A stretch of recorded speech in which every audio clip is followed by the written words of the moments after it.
Mi nombre es Iván Brito López, participante de la especialidad en Derechos Humanos de la Universidad Nacional Abierta. Vamos a abordar hoy la unidad curricular Derecho Internacional de los Derechos Humanos, que se identifica con el código 958, que está a cargo del facilitador Nicolás Daniel Castro Delgado.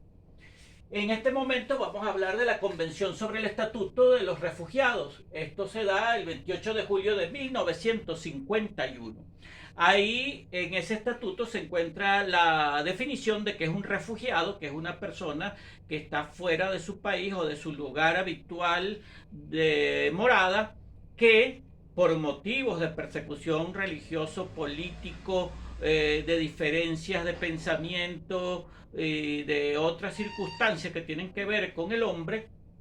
pues se toman como refugiados y en los países donde llegan las personas, en los países que son los que van a recibirlo, pues se les garantiza a través de este estatuto los derechos civiles, políticos, económicos, culturales y sociales.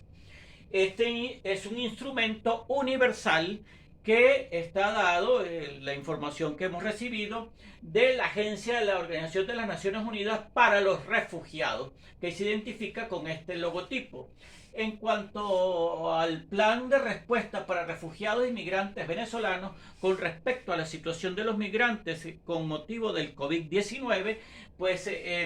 esto también, que viene de la Agencia de las Naciones Unidas para los Refugiados, nos dicen que los refugiados inmigrantes venezolanos en América son 5.750.000 y en el mundo 6.810.000. ¿Qué pasó con estos refugiados que emigraron del país con la pandemia del COVID-19? Que cuando llegaron las vacunas en algunos países donde llegaron, pues no se les daban porque algunos estaban en condición ilegal, y entonces se le daban primero a los connacionales que a los refugiados venezolanos. En otras circunstancias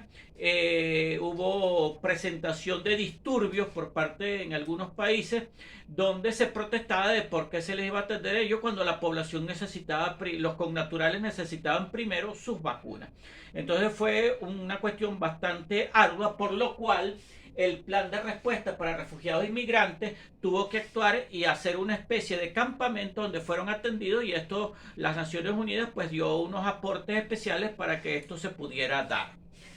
Con respecto al Estatuto de Roma, que se establece el 17 de julio de 1998, es el instrumento mediante el cual se crea la Corte Penal Internacional. ¿Cuáles fueron los antecedentes de esta corte? Esta corte, bueno, lo primero con los juicios de Nuremberg, esto hizo que en 1945, cuando se creó la ONU, se creara el Consejo de Seguridad. Con el Consejo de Seguridad se creó la Corte Internacional de Justicia y